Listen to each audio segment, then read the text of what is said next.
Hola, buen día, chiquets. Estamos en Venta del Moro. Estamos en lo que seguramente será una de las mejores bodegas de la Comunidad Valenciana. Hemos venido al Sexto Elemento y os vamos a contar, uno, cuál es la historia de Rafa López, por qué es tan especial lo que hace, dos, por qué trabajamos con pequeños viticultores y, finalmente, pues eso, ¿no? ¿Qué es lo que hace que nuestra bodega sea tan especial al final?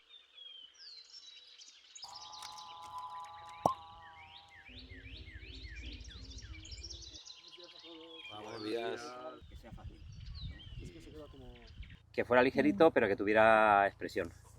Y porque hay vinos muy ligeritos, pero que le falta esa expresión que a mí me gusta. Sí. El perfil que tenga el perfil mediterráneo, pero que sea fácil. ¿Cuándo pasa de ser hobby a ser allá decidir que es un negocio? Pillé una época súper chula porque ahí pillé el final de una época, que era como se hacían los vinos toda la vida, aunque ya eran grandes volúmenes.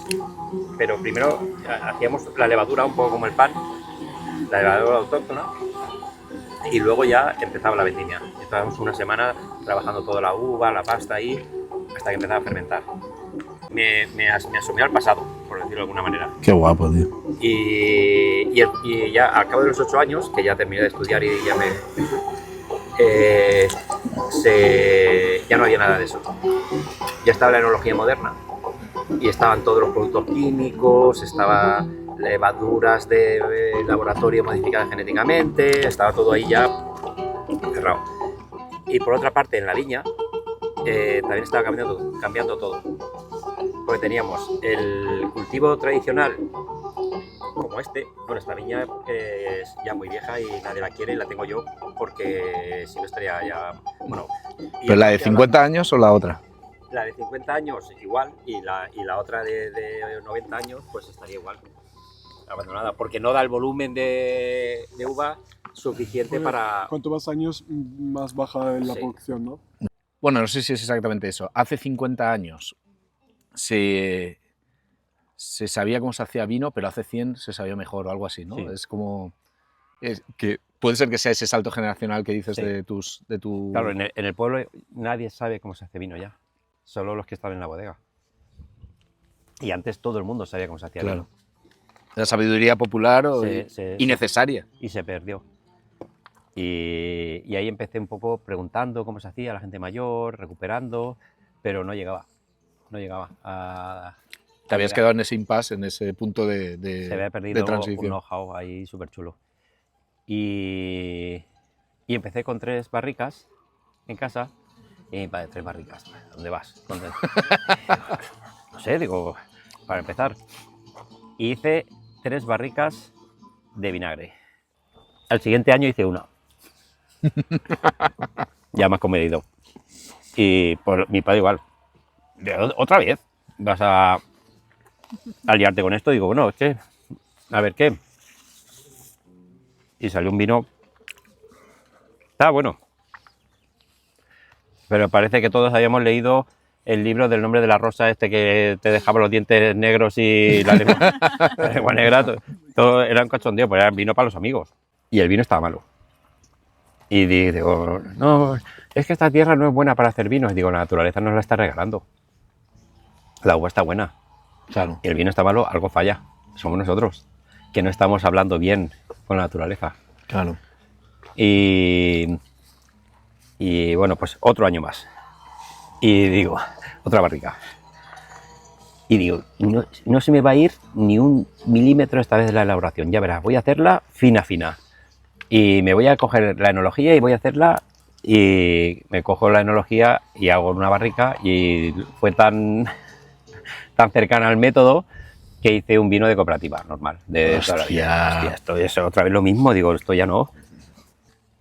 Y entonces ya cerré los libros de enología y empecé a viajar, porque quería descubrir dónde estaba la forma de hacer buen vino con esta uva. Y básicamente lo que decía, digo, la receta de la paella ya la tengo, lo que quiero es saber cómo se hace el socarrat. Muy bien. Y porque el socarrat no te lo explican, o te lo enseñan cómo se hace, o cuando tengas la paella ya terminada, quémala. Claro. No. No se puede seguir el método, ¿no? Tiene que haber algo intuitivo, claro, ¿no? o de percepción o de, ¿no? Durante el proceso. Claro.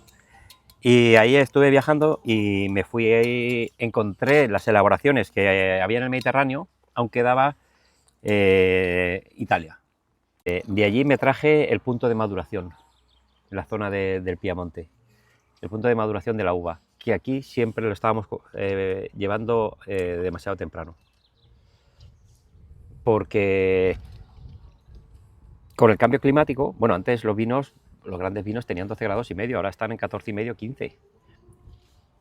Y es porque el cambio climático está subiendo la maduración alcohólica, pero la fenólica no ha llegado, la del sabor no ha llegado. Entonces tenemos más calor, produce más azúcar, y antes solamente se miraba el azúcar porque estaba todo en equilibrio. Porque había un estándar, una normalización. Y todo funcionaba. Ahora, si se mira solo el azúcar, te falta la maduración final. Entonces, allí en el Piamonte decía, espera que la semilla se cierre, que se cristalice. Y cuando se cristaliza con queratina, ya puedes trabajar la uva sin que aparezcan esos picos tan esto. ¿Qué ocurre aquí? Que dice la Boval, es que tiene un tanino muy duro. Es que el tanino que están cogiendo es de una semilla que está verde. Y es una semilla, un tanino verde. Porque mis vinos tienen tanino, pero es un tanino dulce. Es un tanino dulce. Y el de la semilla verde, ese no lo puedes trabajar. Ese es durísimo. Y entonces esperamos a que esté la semilla madura y ya empezamos a trabajar. O sea que el problema de la misma Boval no es tanto a veces las... Muchas veces se dice que la Boval también se abusa de maderas y se abusa ¿no?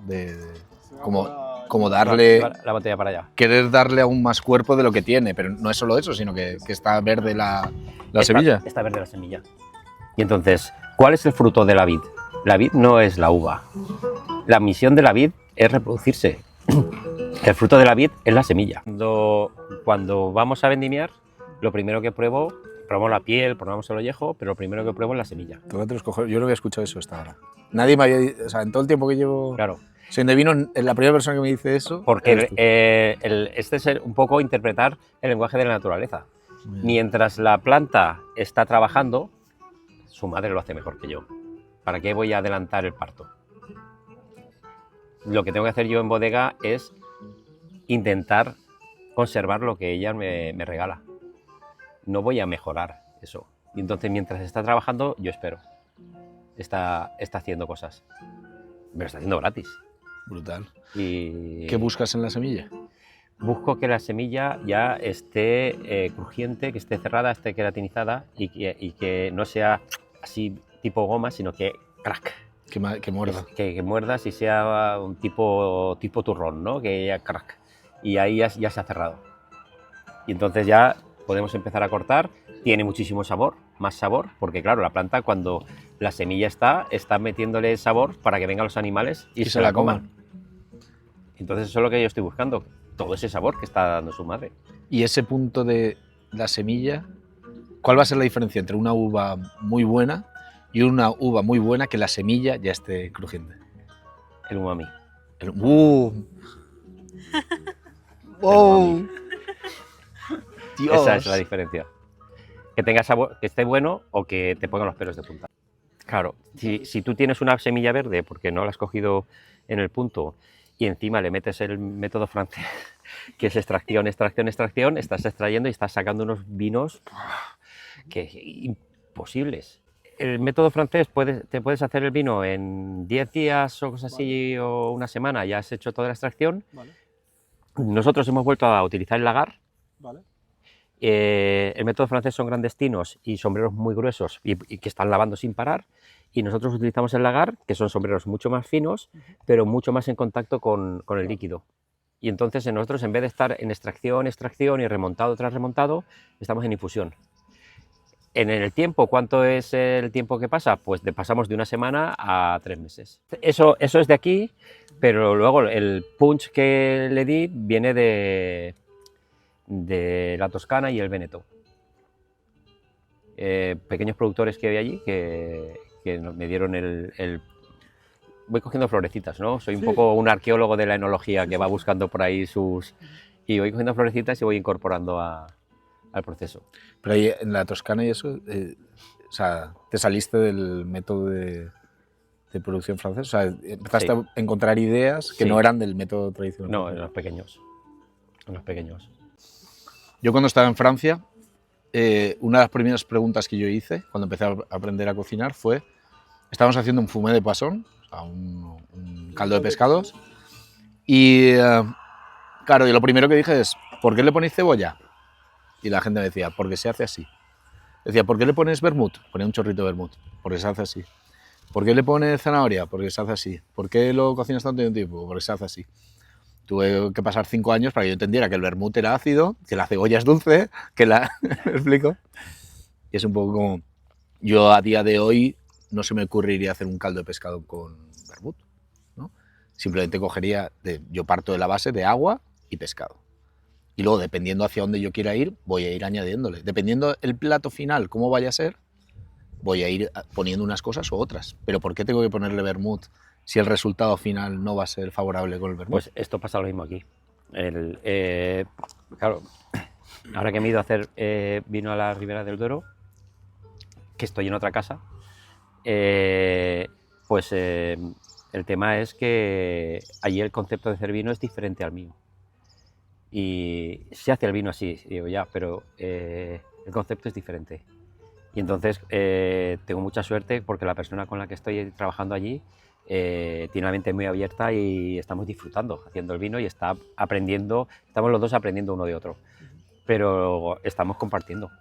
Y como se hace así, porque se hace así, se queda en un segundo lugar y es vamos a hacerlo bien.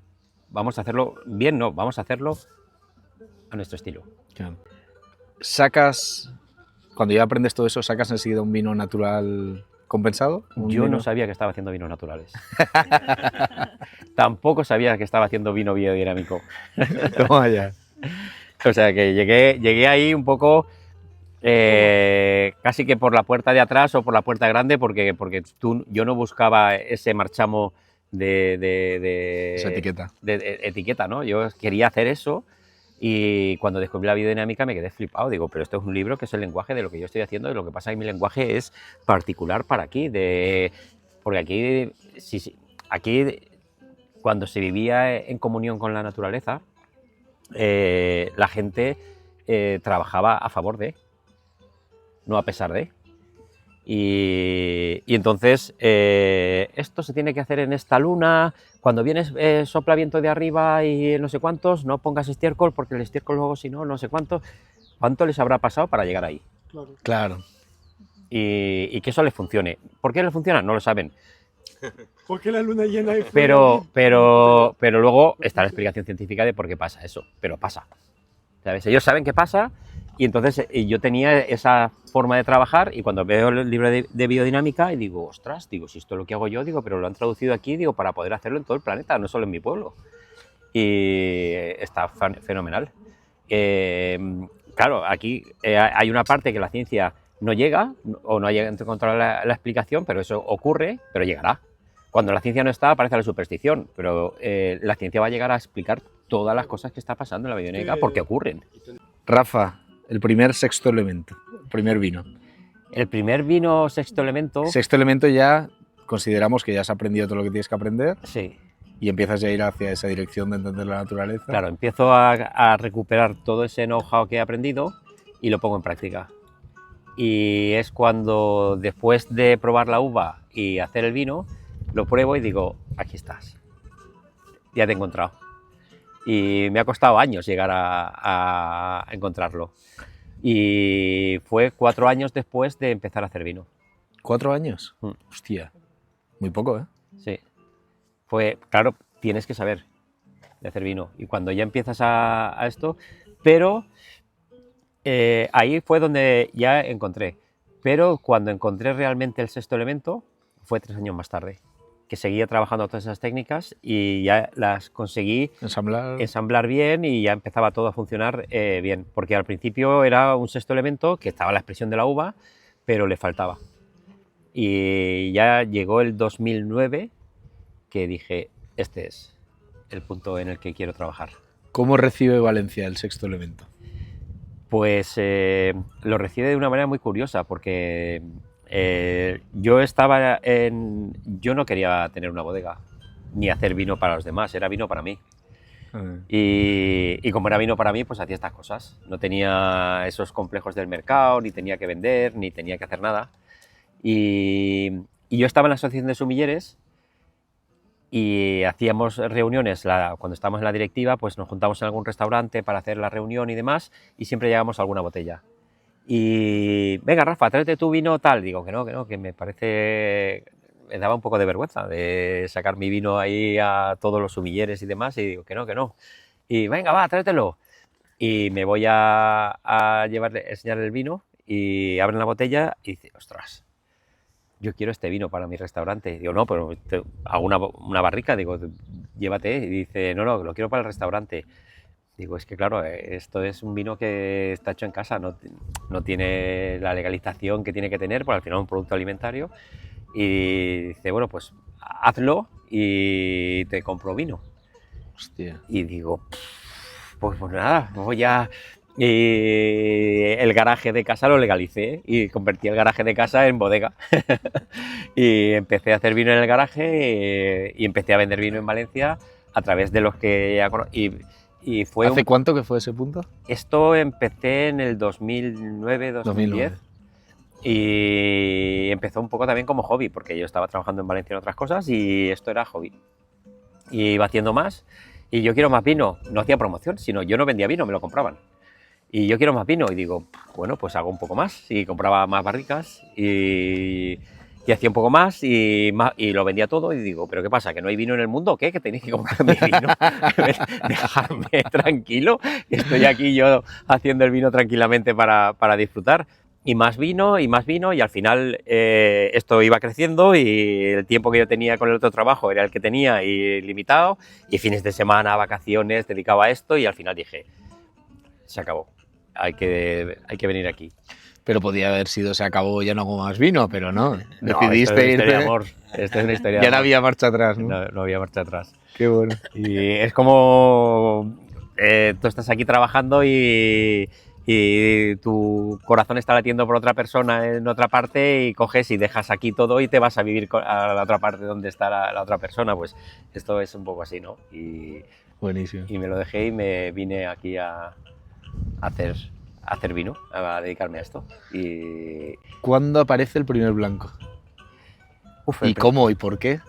El primer blanco aparece de casualidad. En vez de coger la tinta te equivocaste y cogiste la uva blanca, ¿no? No, ¿Cómo se hace eso de casualidad? Yo cultivaba viña de uva blanca, pero no la elaboraba, la regalaba porque yo hacía vino tinto, no hacía blancos. Y entonces ahí, la última viña que queda de Tardana, que está aquí, la tengo yo, y la vendían, y dije, si no la compro se va a perder esta variedad aquí en el pueblo. Hay más uva de Tardana en otros pueblos, ¿no? Pero la última viña de Tardana que queda en el pueblo la tengo yo, y la compré y dije, bueno, ya tengo esta variedad que no quiero que se pierda. Digo, pues ahora voy a hacer un blanco y voy a empezar a ver qué pasa. Pero claro, no quiero hacer un blanco convencional como se están haciendo los blancos, porque están desnudos, se han desnudado, porque al salirse el blanco al gran público, pues se ha estandarizado muchísimo más el vino blanco que el vino tinto. Bueno, irán a la vez. Y los vinos blancos, ahora el perfil es vinos con aromas muy frutales, frutas tropicales, piña, plátano, todos los verdejos que hay, que son todos estándar, ligeritos, frescos, con un punto dulce, pero no tenían profundidad ninguna. No tienen, no son salinos, no son minerales, no tienen ese punto bitter que me gusta mucho en los blancos, que te invitan a seguir bebiendo. Es todo dulce y fruta, y dije, vamos a sacar realmente esto que quiero yo sacar. Y entonces hice la primera vez, hice un par de barricas y salió bien, porque claro, aquí ya tienes mucha experiencia haciendo vinos tintos, y hacer esto ya sabes hacia dónde vas. y salió bien, pero me pasó un poco también como el vino tinto, ¿no? El que, como no somos orgullosos, no somos tan orgullosos como los italianos. Bueno, bienvenidos a un nuevo capítulo de Arte Ingeniería Italiana. Yo soy Steve, tu Arte Ingeniería Italiana. Como podemos ver, estas barricas están aguantadas por un altísimo sistema de cuñas. Estas cuñas han sido inventadas por italianos y como podemos observar, el seto y la bota se va a aguantar. Arte Ingeniería Italiana, siempre a tu servicio. A mí me gustaba, pero no tenía esa experiencia que tengo con los tintos para llegar y decir esto es un top de los vinos blancos. Y bueno, pues ahí estaba en la barrica. Y vinieron los importadores de Dinamarca y estamos cenando y digo, va, venga, os voy a sacar el vino blanco que hago. Ah, pues haces vino blanco. Y digo, sí, venga, va, vamos a probarlo. Lo saqué directo de barrica y lo prueban y se miran y dicen, ¿cuánto tienes de esto? Digo, pues tengo 2 barricas y te lo compramos todo. Yo te he oído escuchar, pero claro, yo eso no se lo he oído a otros, no sé si es una práctica convencional, pero metes la tardana, y cuando ya ha fermentado le metes la siguiente... Efectivamente. Al contrario. Eso. Hacemos el macabeo. El macabeo, perdón. Y esperamos a que termine la fermentación y empieza la tardana en el super pie de cuba que es la macabeo. ¿Es práctica habitual eso? No, de hecho es práctica no aconsejada. Cuando el vino termina tiene que terminar, porque cuando yo hago eso es el punto en el que el vino se va hacia el vinagre o se va hacia el vino y la gente está como nerviosa que tiene que terminar la fermentación y no me termina la fermentación y quiero que acabe, que si no, se me puede parar la fermentación y yo cuando está ahí en ese punto empiezo una nueva fermentación, un poco loco, pero... Muy arriesgado, pero es... ¿Dónde estuvo ese punto? O sea, ¿lo habías escuchado antes o decidiste...? Esto es saber enología, saber qué levaduras son las que están... ¿Las que van a funcionar? Las que van a funcionar. Muy bien. Y yo como trabajo con levaduras indígenas, la levadura es autóctona, sí que sé las condiciones en las que se desarrolla cada levadura y sé que las levaduras más pequeñas están al final, que son las que hacen un alcohol superior y me gusta mucho, y ese es el que quiero trabajar, pero claro, el riesgo es loco. O sea, esto lo hago yo porque esto lo hago en mi casa, en otra bodega yo no lo haría. Claro. Hablando ya de blancos, tintos y tal, el dulce, ¿cómo parece esa maravilla, ese elemento dulce? El dulce es...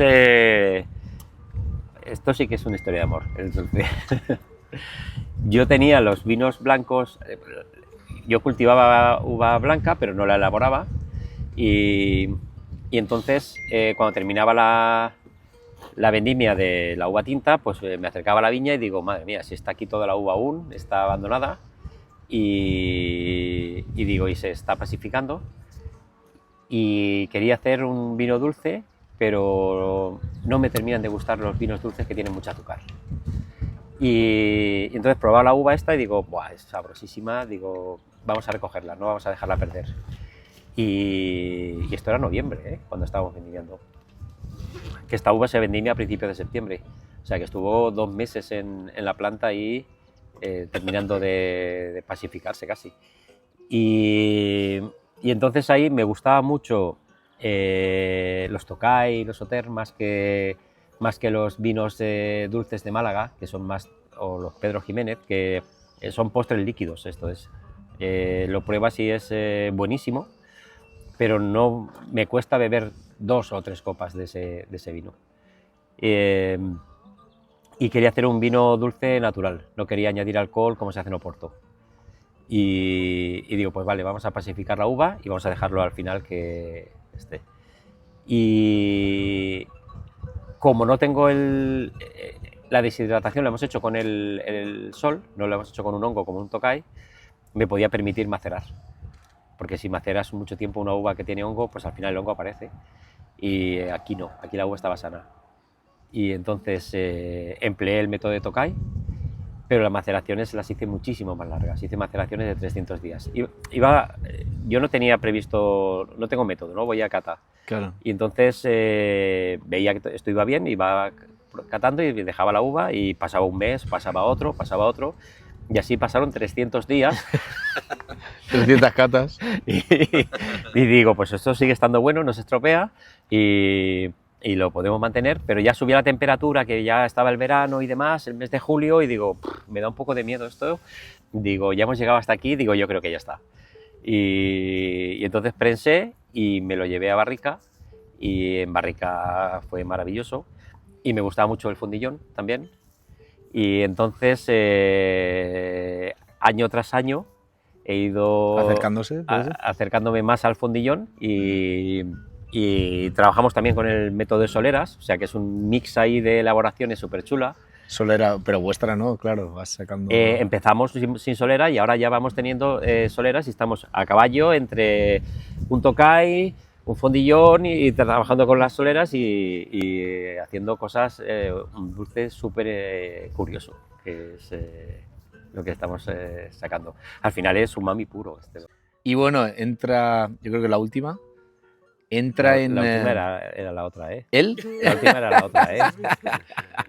Ya me estás engañando, ¿eh? Esto ya eres un trilero.